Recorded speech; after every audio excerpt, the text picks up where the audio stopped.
All right, wonderful to be with you again. A lot of us away. I'm hoping that you all are surviving the water crisis well. So we have a water crisis here. The Richmond water system has been shut down because it was the sewer backed up into the fresh water supply. I hope you all are doing well with that. I think that Sharon, you're on a well, aren't you? Yes. Our neighborhood has a well, yeah. Yeah, Gail, I know you do. So we do as well. Oh, we get city water and we're in you the do? crisis. Oh, Yeah. I didn't realize that. I thought you were on a community well, like when those big tanks. Well, how are you doing? Yeah. You okay? Fine. They just put us on the boil alert yesterday. Okay. All right. Is Well, Richmond on a boil alert Yes. still? Yes. I read it this afternoon about 5 o'clock just to see. Until Saturday, I think. Really? Yep. Okay. I was at church with no water and I needed a cup of tea. So I went downstairs and I got the ice out of the freezer and I melted it, made a cup of tea. You're not going to deny me my tea. So yeah, I was telling people, if you have when you run out of water, if you have any ice, you got some water anyway, a little bit.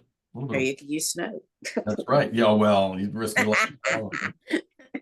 So we are still in the book of Proverbs, and I think we left off at chapter 8. Does that ring a bell? We weren't, where did we get to 9? I think we were at 8. No? I raised my mic. Oh my God. No, I think we got to 9. We were on 9. Yeah. Okay, let me check. Pausing, guys. Yeah.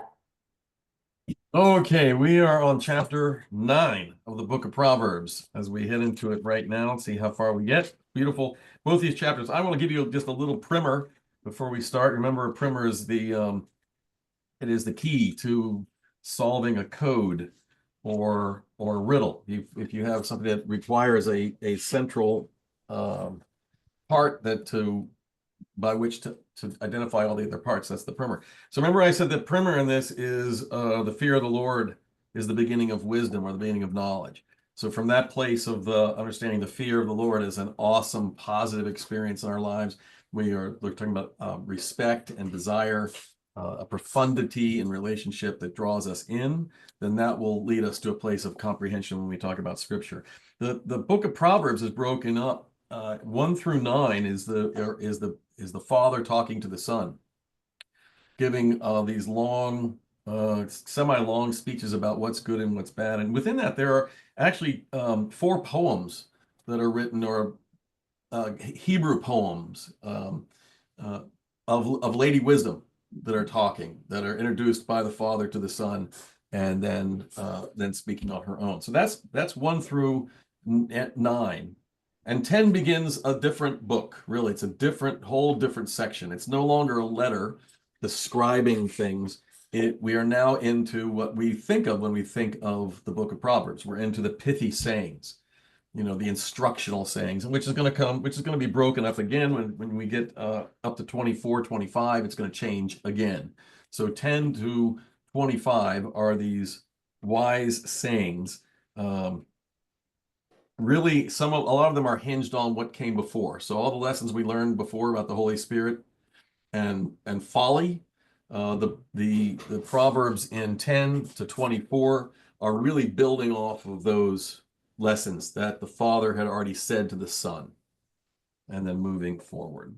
Okay. Oh, and I don't know if you remember this, Chachma with a Khokmah. That is the Hebrew word for wisdom. And I think it's important. I meant to say it last time, and I think I forgot. It's important to remember that in Hebrew, there's no direct translation of this word to English, in that we translate it correctly as wisdom. That's Chachma in Hebrew, is wisdom in English. However, I'm saying it's not correctly translated because there is another component to that word, which is an active component. So that word for us, when we think of wisdom, we think of taking on knowledge that then gives us the ability to discern uh, issues in life or process or people or whatever. We have wisdom as we approach a problem. Where in the Hebrew, it's actually an action word. It's not just waiting for the problem to come to you. It is, I have wisdom now. I go out and I use it. I go out and I search for people who need help. I go out and search for instances where I can be of assistance. I'm looking for the place that the wisdom of God is. I'm irresponsible when I have God's wisdom if I do not seek to share it with other people who are in need. So our word wisdom doesn't carry that physical active component to it. It's not, but so when we listen here, it's not just a brain. When these words are not written just to be a lesson for the brain. It's an action for the whole person. All right, enough of that. 9. And 9 is going to be, yes, okay. So we're going to go 9-1. Let's go through because it has a really, we'll stop at 9-12. Who wants to read? Gail, you didn't get to read last time. You want to read? Okay. 9-1 to 9-12. Wisdom has built her house. She has hewn out her 7 pillars. She has slaughtered her meat. She has mixed her wine. She has also furnished her table. She has set out her maidens. She cries out from the highest places of the city. Whoever is simple, let him turn in here. As for him who lacks understanding, she says to him, come eat of my bread and drink of the wine which I have mixed. Forsake foolishness and live, and go in the way of understanding. He who reproves a scoffer gets shame for himself, and he who rebukes a wicked man gets himself a blemish. Do not reprove a scoffer, lest he hate you. Rebuke a wise man, and he will love you. Give instruction to the wise man, and he will be still wiser. Teach a just man, and he will increase in learning. The fear of the Lord is the beginning of wisdom, and the knowledge of the Holy One is understanding. For by me your days will be multiplied, and years of life will be added to you. If you are wise for yourself, and if you scoff, you alone will bear it. Okay. Yep. So anybody want to jump in? I have, again, a situation where a couple of the verses are changed to different places, It's wild. Okay. or at least one of them. And also, when Gail read, it was the word scoff, and in mine, it's arrogant. Okay. Okay, that's good. Let me write that down. Go ahead. Where's your one out of Sequence. yeah. 11, verse 11 is in between 6 and 7. For through me your days will be many, and the years will be added to your life. Leave your simple ways, walk in the way of understanding. Okay.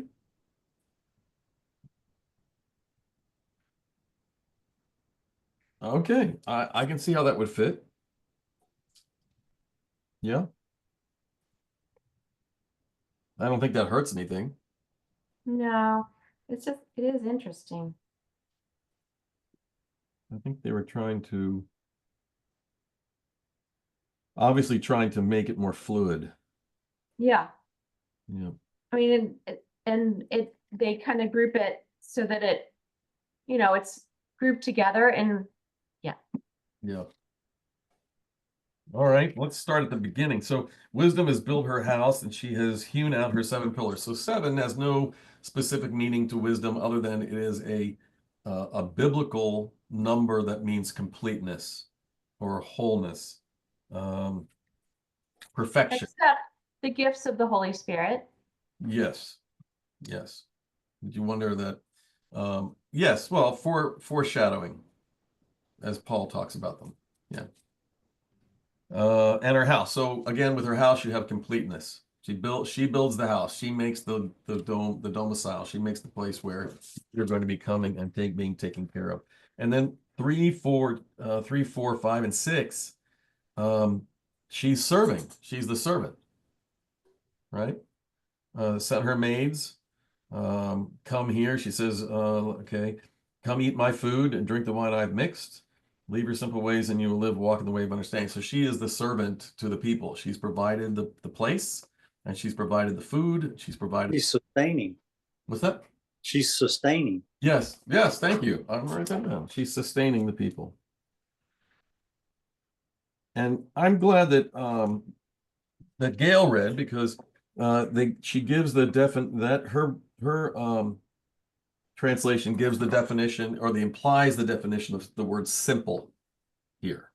So what did your verse 4 say, or 6 rather? Forsake foolishness and live, and go Yeah. in the way of understanding. Yep. So in mine, both of these are simple. Let all who are simple come here. Leave your simple ways.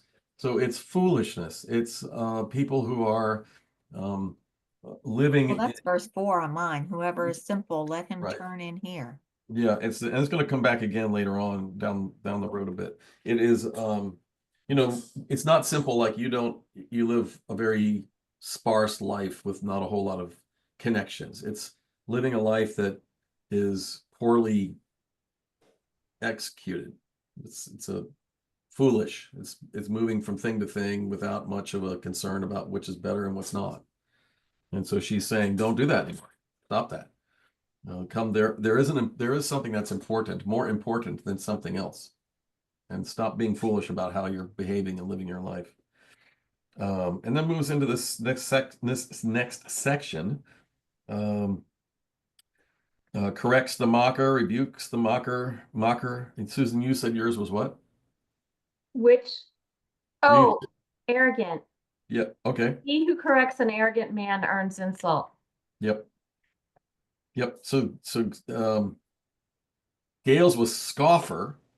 Mine is mocker. And Susan's arrogant man. So I think we got the definition of that. We're pretty much on board with what he's saying there. It's really, if I'm reading this and I'm just beginning to learn.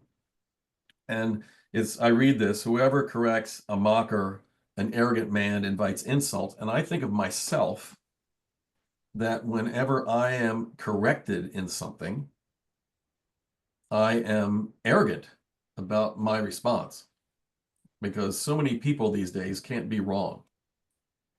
So when they get a correction, instead of being humble and being able to correct them, they immediately jump into all kinds of excuses, which at some point or another just obfuscate the whole thing, because especially if they're wrong.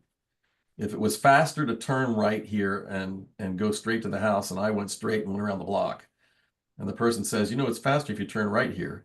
And as soon as it's said, because I probably know it would have been faster after the fact, I'm going to say, yes, but, and I'm going to add all this nonsense in there to obfuscate the whole point, because I can't be criticized.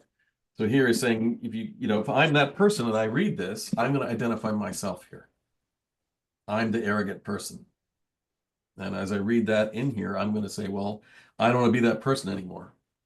How can I live my life?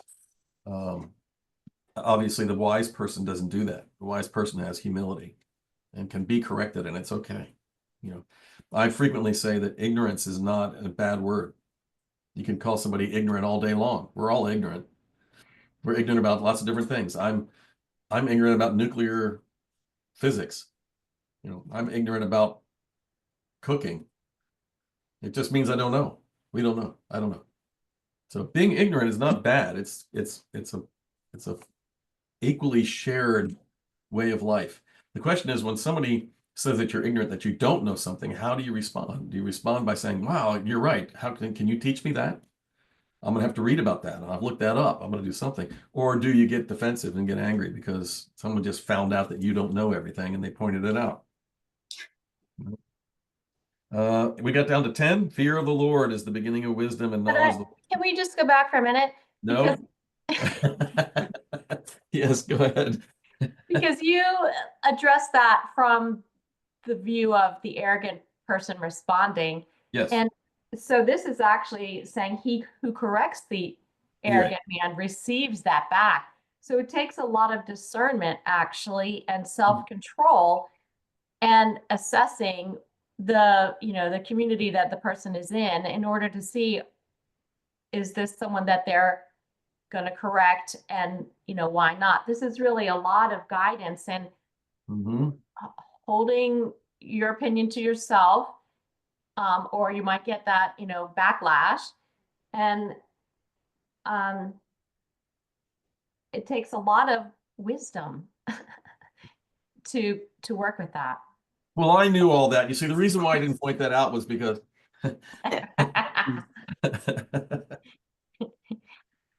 yes, thank you for doing that, Sue. Appreciate it.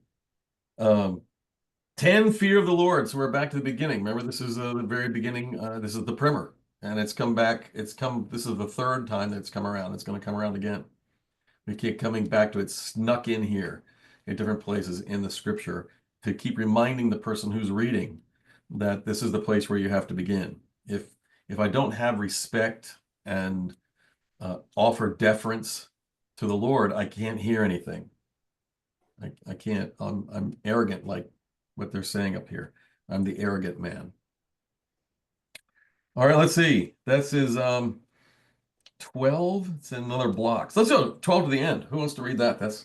We're all there. I'll do it. You do it. Start at 12 or start at 13. Start at 13, all right. 13, I guess. Yep. Sorry. Okay. The woman named Folly is brash. She's ignorant and doesn't know it.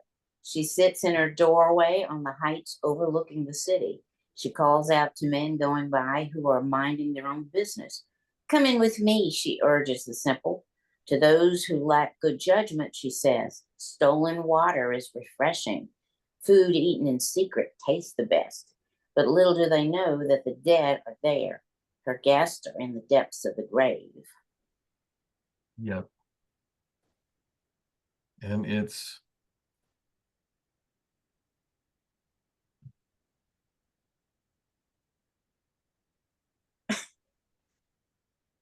back in 7, 7:10, 7:9.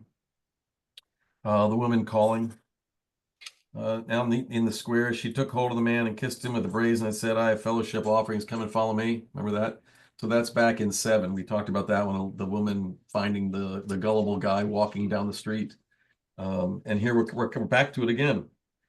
She sits in the doorway of her house and seat of a high point in the city and calls out to those who pass by, who go straight on their way. Let all who are simple, there we are again, foolish. What was your word on the 16th verse? Simple. Simple. And what about yours, Sue? Simple. Simple. Gail? Simple. Okay. So this is simple. Back in the same foolish people. Let all who are foolish come in here. She says to the one who lacks judgment. Judgment lacks wisdom. Stolen water is sweet. Food eaten in secret is delicious. So that's always that's the Gnostic, right? The Gnostic views down through history. This is why the church has condemned Gnosticism as a heresy. The early century Gnostics, who said they were Christian and had these secret texts, these special texts that hadn't made it, that have secret revelations. And if you joined their cult, their branch of Christianity, then you would get some. You, of course, would do what any cult demands you do. You give them all your money, or you give them all your stuff, or whatever they require. And in exchange, I give you the secret wisdom. And you get the secret wisdom. So it's secret. And since it's secret, it's super special. And because you get the secret wisdom and you feel special because you got it, because you're the only one with the secret, except for these people over here. That's a playing on a horrible, if it's untempered, need in the human psyche to have the secret and feel empowered by it. This is the root of gossip. Gossip is the acquisition of a presumed secret, and the power is being able to share it at my will. So here it's saying, stolen water is sweet, food eaten in secret is delicious. These are the In part, the allusions to not these things, water and food, but rather my propensity to want to have these things to be the special one. But then she says, but little do they know that the dead are there and that our guests are in the depths of the grave. Because if I'm that person, I'm serving myself. I'm not serving a single other person, and I'm certainly not serving God or wisdom. This is why the church, and not recently though, I haven't read anything, oh gosh, probably 5 or 7 years, but the church used to really hammer on gossip. Really. I mean, I think there were whole Sundays devoted to gossip, and I think it was probably in the 70s, maybe in the late 70s, 70s and 80s. I guess there was a gossip epidemic going on in the country because there was a lot written back then about gossip. And it's clearly in scripture to not do that. And we have it right here. It's leads to death. And what is death? Death is turning away from God. It doesn't serve anything but the self. It's titillating and exciting. Again, that's why the church condemned Gnosticism. Jesus never, ever, ever implied anywhere that he had a grand secret and you couldn't know the answer. In fact, it's the opposite of that. He had the truth and it was open for everyone to receive. And there's no secret that I get to hold on that serves me, and I get to dole it out, just when I want to feel better about myself. So, all right, be good with 9. Okay, let's see. So 10. So now remember, now we've got a changeover. 10 is now where the pithy sayings start. And the pithy sayings here are in couplets, much like Hebrew poetry.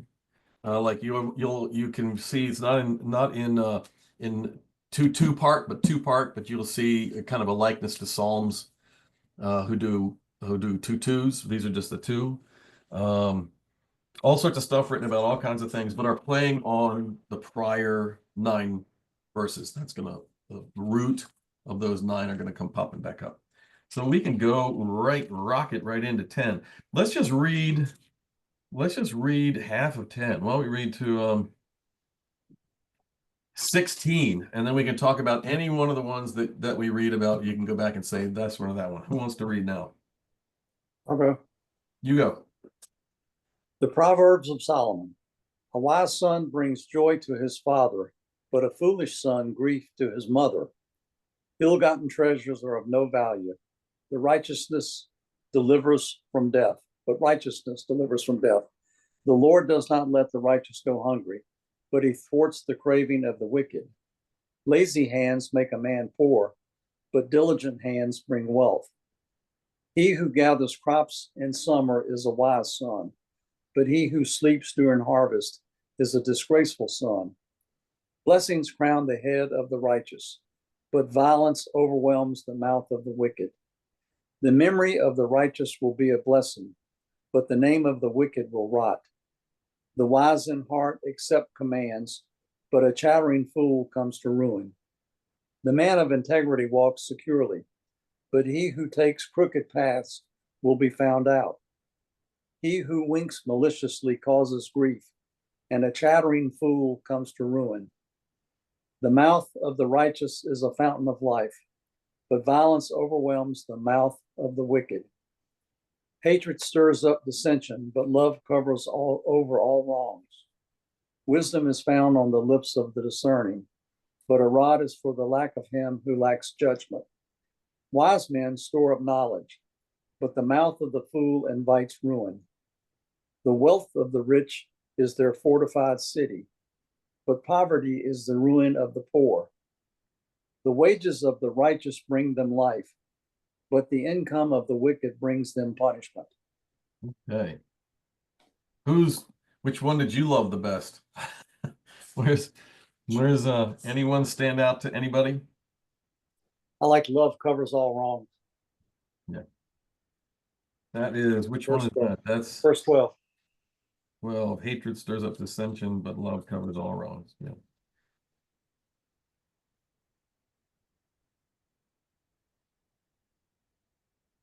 That's a tough one, isn't it? That's a tough one.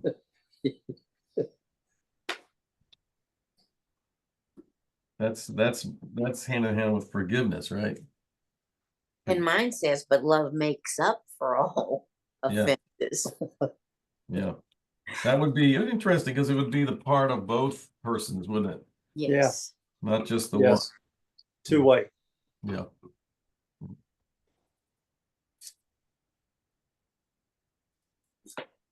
I like the first one. I think this isn't touched on a lot. A wise son brings joy to the father, but a foolish son grief to the mother.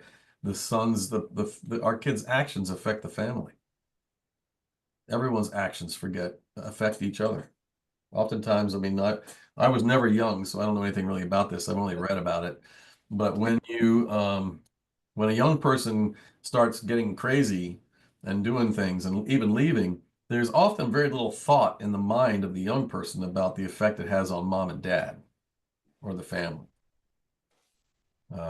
But these sayings are written for the younger person to read. So this is a teaching for the young person that your actions when you leave, you may not think about it, but they are having an effect on everybody. So this is leading to that beginning in verse 1 is leading to a theme within the sayings that's going to come back around and around and around as a undercurrent, which is easy to see as soon as I name it in a minute as we get down the page here. But it would be a common thing you'll see. Ill-gotten treasures are of no value, but righteousness delivers to death. Now, there's a bunch of these that are come. 3, the Lord does not let the righteous go hungry, but he thwarts the cravings of the wicked. So a lot of these are going to be talking about the ill-gotten treasures are of no value. That's not true. There's a lot of people out in the world who have ill-gotten treasures, and they're doing just fine, right? But what this is pointing toward is not what money can do for me, but what is my manner of life? How am I feeling about my life? And when I read this one years ago, I thought of, oh my gosh, so many. John Belushi, so many of the stars that died, Marilyn Monroe, people who had it all, had all the money, had all the fame, had all the stuff, and they wound up killing themselves. One way or the other, sometimes an active event, purposeful, and sometimes just so trying to, Michael Jackson's trying so hard to escape whatever it is that they are working with that they kill themselves accidentally, but their point is to escape, and unfortunately their escape becomes permanent. Ill-gotten treasures are of no value, but the righteous delivers from death. So I've got all the money in the world, but I'm dead. I'm dying. I'm running away. I'm taking drugs. I'm taking chances. I'm ruining my life and the lives of others, but I'm rich. So is that ill-gotten treasures? I've gotten what I've gotten, but I'm inside. I'm not alive. I'm tragic. And righteousness delivers from death. I don't have to have any money at all and live a good life. I know lots of people personally and in history who don't have very much, but they have love and they have family and they're fine. They're fine. The Lord does not let the righteous go hungry. That's love. The righteous that turn to God, who don't have anything or anybody, can find love and belonging and companionship in the Lord. I think of Moses when I thought of that one. Moses is homeless for his whole life. He's getting older now, so he's feeling his age, and he talks to me frequently about about making $1 million and buying his house and his place to live. But whenever he talks about that, and even when he's not talking about that, he's talking about Jesus and God and the Lord and all these things. That's his companion. That's his companionship along the way. And I've seen where he is right now. I promised not to tell anybody where that was, but I wanted to know how he's doing. I saw him the other day. I bought him a heater, a kerosene heater. He wanted a kerosene heater really bad, so I bought him a heater and some kerosene. And good thing too, right? But wherever he goes, I've seen 2 places where he's gone now. And if it's a building, if it's a thing, he writes all over the walls, everywhere, scriptures, and then things about God. Like he'll write a scripture and then he'll write, my companion, my brother, my Lord, my friend, and just go down the wall, stuff like that. And these are derelict houses that are being torn down type thing. So it's not at somebody's vacation. Someone's on vacation and he's in their house. So this is this. He won't go hungry. We're not talking about physical reality. We're talking about the spiritual reality, right? Lazy hands make a man poor, but diligent hands brings wealth. It's just action in life. Purpose. I have a purpose. We all know this, right? If you don't have a purpose, you're not going to be happy. Sometimes you know it simply by a moment. I go to the school.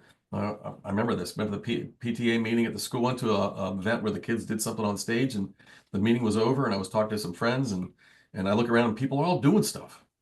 They're picking up chairs. They're moving the trash cans. They're getting the tables, and I'm not doing anything. And I'm feeling like I hate it. I hate it. I'm useless. This is this. It's the diligent, being diligent, helping others, getting into where we need to be. Oh, this one, he who gathers crops in the summer is a wise son, but he who sleeps during the harvest is disgraceful. This goes back to this underlying current, which is being responsible. It's just being responsible. I have been taught, I have been led, I know because it is the life I live, and in all these different circumstances, I have to be responsible. I have things I need to do for God, and I have people that depend on me and things I need to do for them. So the son who does not plant and does not harvest is not being very responsible, and the result is going to be death. I don't know if you all remember this. There was a TV show for just about 6 weeks or something. I mean, it came on with great guns at the very beginning of all those reality TV shows that came on. It started like 10 years ago. And what they did was they got a family to live on a small farm. And they had to live there beginning in, I can't remember what it was, June or something, and live all the way through until June of the next year. And they only made it until like August, because the people were all gung-ho to do it. And when they got to the end, they were going to get $1 million or something as a prize for doing it. They all quit. The family just quit. They just left. They called a taxi or something and they just left, because the people from the show came to them and said, "You have not planted enough food." I mean, they had a farm. They had a donkey. You know, they were going to plant, and he said, "You can't live through the winter. You literally can't live. You know, we're gonna have to figure out some way to remanage this part of the show, because you literally will die. If we treat this as a real thing, you will not live through the winter. You'll have to slaughter your donkey and eat it, because you haven't grown enough crops." And why? Because when it was time for them to work, they plowed a little bit and they said, "Oh, I'm sick of this. I'm not gonna do this right now." And they didn't do it. So the person who does not do the harvest is not just causing a problem for themselves, they're causing a problem for everybody. They're responsible. They can't be responsible.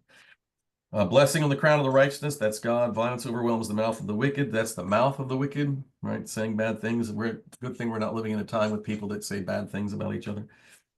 The wise in the heart accept the commands. That's humility. But a chattering fool comes to ruin. Is that gossip?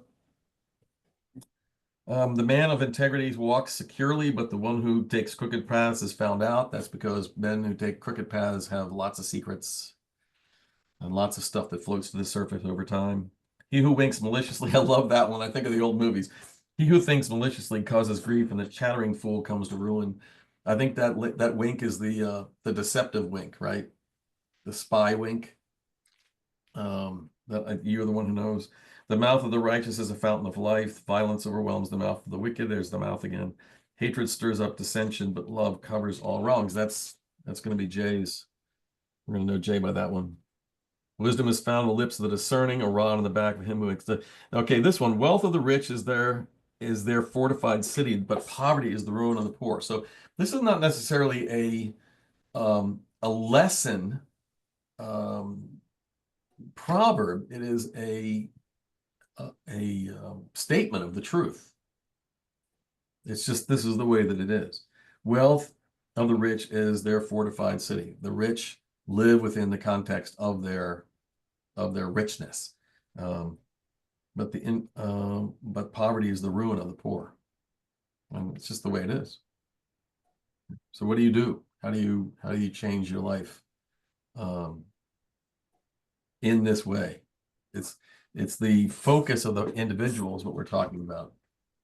If this is the truth, The wealth of the rich is their fortified city. That's the rich young ruler, isn't it? Coming to Jesus and saying, what do I need to do to get to have an eternal life?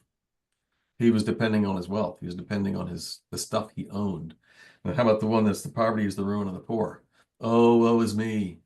Oh, give me something, give me, I'm just this poor person. So the focus of my life is on what I'm bereft of, on what I don't have and what I want. Even maybe leads me into a place of jealousy and covetedness. That I can't, my focus is in the wrong place. And you notice that this is an equal opportunity condemnation. Not condemning the poor over here and letting the rich off because they're rich. This is saying there's no difference in these two groups. They're the same because the sin is the same. The corruption is the same. You know, it doesn't. I think I told you when I went to Africa and I came back, and the first time I spoke for the diocese, they asked me what was the most profound thing that I learned over there, and it was that they're no different than we are. There is no difference at all. And people are like, "What? You know, you're in southern Uganda, and they still have active tribes down there. They're all have tribes. They're very happy to be called tribal people. There are tribal people here that's like, oh, but they're very happy they'll tell you they're tribes. They're agrarian, 100% agrarian. They don't have any mechanical things at all. They're like we were in the 1800s. And they said, how can they be the same? I said, because their sin, their problems, their corruption, their everything is exactly the same. There's no difference at all. None. We may be able to be corrupt with our hundreds of thousands of dollars or our millions of dollars. They're corrupt with their bag of sorghum beans. I mean, it's the same thing. It doesn't matter the volume of it. Underneath all of it, we're all just people, and people are all sinful because we're all cut from the same fall, right? So, wealthy or poor, the affliction underneath it is what we're talking about here, and it's an equal opportunity sin. He who conceals his hatred has lying lips, but whoever spreads slander is a fool. When words are many, sin is not absent. Did we read these? We didn't, did we? I've gone ahead of us. Okay. Who wants to keep 16. Yeah, who wants to keep going? Anybody want to hit one of the ones I've already done? Or move forward? All right, 17 to the end. Okay. All right, there you go. My Bible's pretty blatant. All right, let fly. People who accept discipline are on the pathway to life, but those who ignore correction will go astray. Hiding hatred makes you a liar. Slandering others makes you a fool. Too much talk leads to sin. Be sensitive and keep your mouth shut. The words of the godly are like sterling silver, but the heart of the fool is worthless. The words of the godly encourage many, but fools are destroyed by their lack of common sense. The blessing of the Lord makes a person rich, and he adds no sorrow with it. Doing wrong is fun for a fool, but living wisely brings pleasure to the sensible. The fears of the wicked will be fulfilled. The hopes of the godly will be granted. When the storms of life come, the wicked are whirled away, but the godly have a lasting foundation. Lazy people irritate their employers like vinegar to the teeth or smoke in the eyes. Fear of the Lord lengthens one's life, but the years of the wicked are cut short. The hopes of the godly result in happiness, but the expectations of the wicked come to nothing. The way of the Lord is a stronghold to those with integrity, but it destroys the wicked. The godly will never be disturbed, but the wicked will be removed from the land. The mouth of the godly person gives wise advice, but the tongue that deceives will be cut off.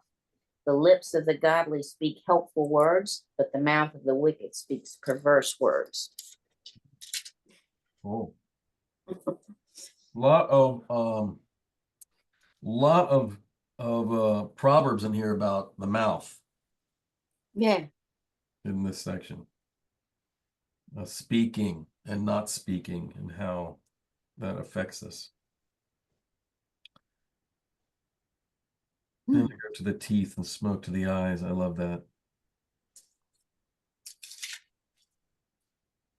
The lips of the righteous nourish many people, but fools die for their lack of judgment. The tongue of the righteous is a chalice of silver, but the heart of the wicked is of little value. That's 30. The righteous will never be uprooted, but the wicked will not remain in the land. So this harkens back to where we were, the anchor in God.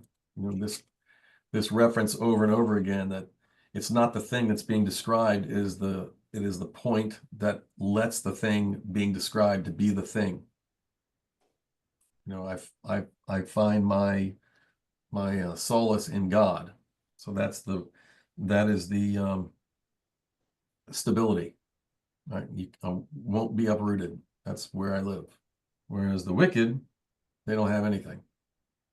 They're buffeted to and fro. Remember, Paul said, there'll come a time when people have itching ears and they will listen to the words, you know, blown from one thing to another thing to another thing. And I unkindly sometimes think about church shoppers who go to a church for a little while until they decide they don't like the music, and then they go to the next church until they decide they don't like the pastor, and they go to the next church until they decide they don't like the Tuesday evening supper, and they go to the next church, and they go to the next church, and they go to the next church. They're just moving on. They have no root.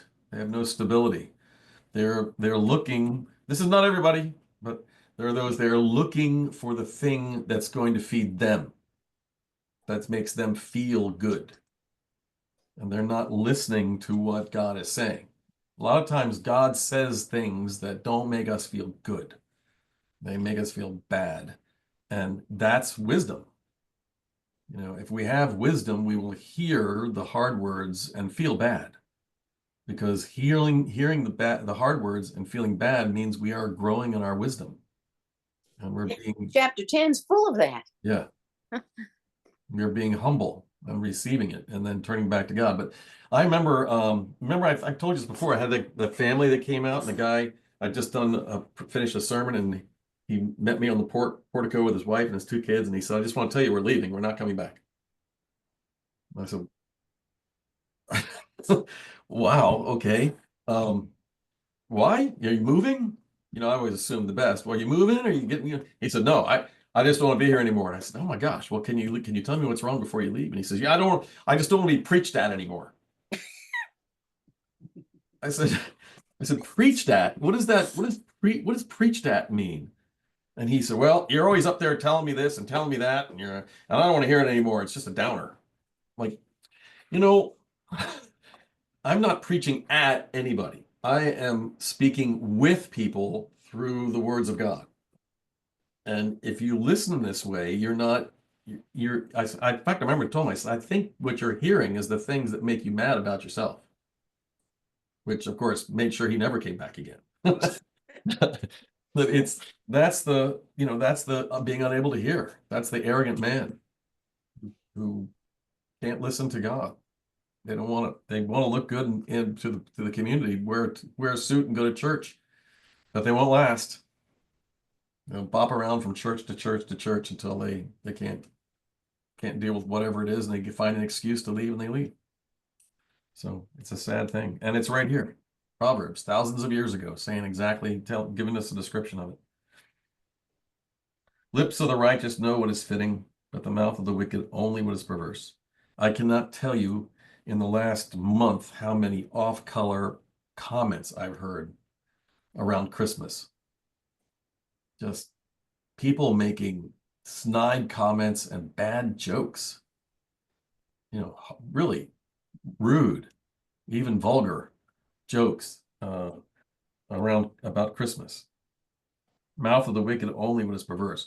They are not turning to God, not seeking God, not being a part of the growth in who they are in the mind of God. And so they take the subject of God and the person of God represented, say, in Christmas, as an opportunity for ridicule and joking and vulgarity. I can make a joke out of anything, one guy said. So this is C.S. Lewis talks about this in Screw Tape Letters. Remember, he said there are several different types of humor, and he said one type of humor is oh gosh, it's oh shoot, it's oh,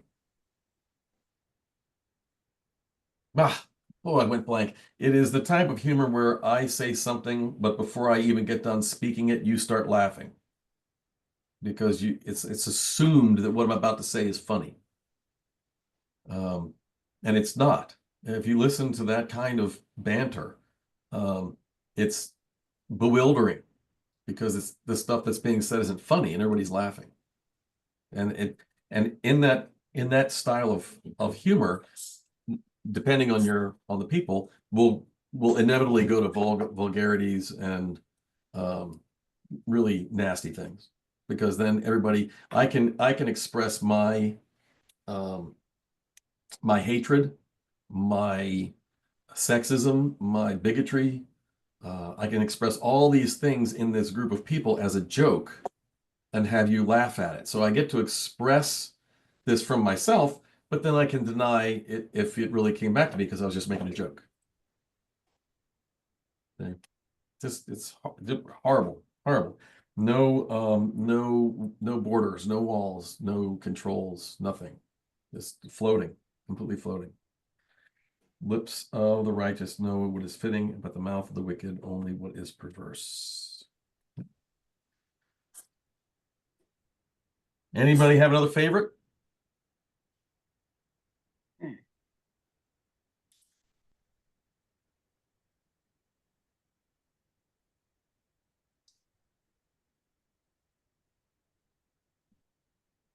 All right. I like 19 that says, where words are many, sin is not wanting, but he who restrains his lips does well. Mm-hmm. Yeah. Yep. So I know you referenced, when we were reading it, you referenced the gossip thing. Yeah, I'm not going to say anything about that.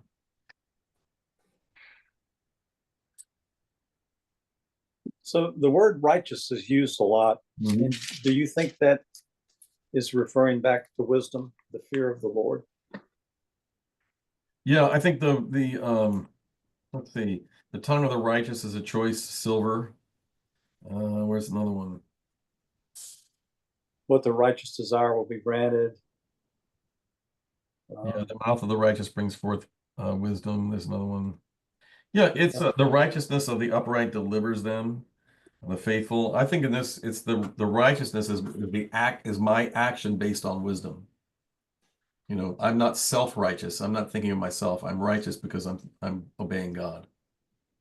And that's in that context, righteousness means to the right, not like the direction, to the correct. So the righteous are to the correct, and what is to the correct is God.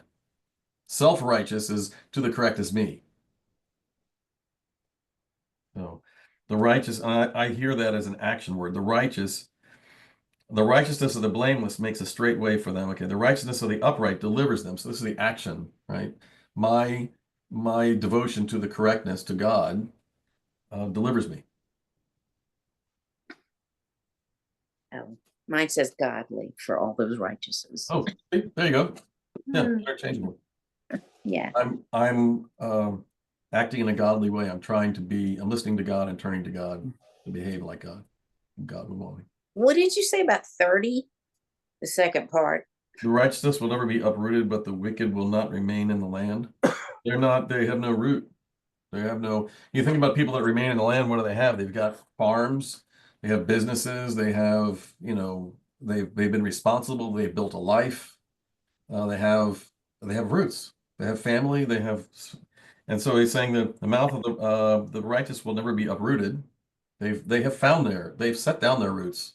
They've got their farm, they've got their self-secure. What is the security? It's God. The righteous have depended upon God. No matter what happens in their life, God is there. They'll never be uprooted. But the wicked, they're uprooted all the time. They're going to blame everybody else. They're going to talk about everybody else. They're going to sue everybody else. I still joke about the lady, remember the coffee in McDonald's way back when? And then right on the heels of it, the lady that poked herself in the eye with a straw from 7-Eleven. She put a Slurpee, Slurpees, remember Slurpees? She put Oh, a yeah. Slurpee straw in a regular Coke. And if you remember, Slurpee straws are like 10 inches long. And she walked out of the door of the 7-Eleven, and she, like, every one of us can have a glass with a straw in it. We don't have to look down. We just go, and you put the straw in our mouth. It's right there. Well, she brought her cup up, and the straw missed her mouth because it was too soon. It went right up underneath her glasses and poked her in the eye and scratched her eye, retina. And she sued 7-Eleven because they had dangerous straws. Did you win? No, thankfully it was dismissed. Good. That it was, I mean, just the thought of it, that somebody would do that. So irresponsible, so not willing to be, take their own thing. So the wicked will not remain in the land. They don't have any basis for their actions or their life. They don't have a code that preserves them. They have no anchor. Yeah. Yeah. It's the same thing when, when you have this, people get into a difficult place in their life and they're freaking out. They just freak out. There's no stability to them. There's nothing to say that whatever's happening to me right now, in God, I'm going to be fine. I'm going to be okay. I think I've told you that the joy that Jesus talks about, the joy in the Holy Spirit isn't, I've said, it's not jumping around and on the street with your hands in the air. Of course, Miriam did that for when they got freed from Egypt, but that's different. This joy, the profundity of the joy of the recognition of the indwelling Holy Spirit is that terrible things come into my life, and they're terrible things, but they're not overwhelming. You live through them and you keep on going. They have a new position. They have a new way of being that is manageable, whereas in other people, not manageable. Seen it many times. So that's the stability. I find that's my stability. Yeah. Cool. Good stuff. All right, we got 11. So I'm going to write in there. Here. All right. And we will pick up next week if hopefully we'll all get together and hit 11. I'm having a good time. I hope you are.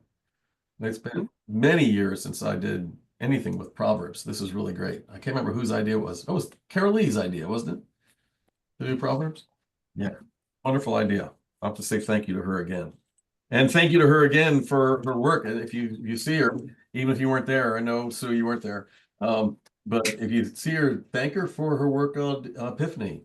The work she did downstairs, the decorating the room and bringing out her 4-foot tall copper kings and all like that. Epiphany's one of her favorites. She did a great job for everybody that was there.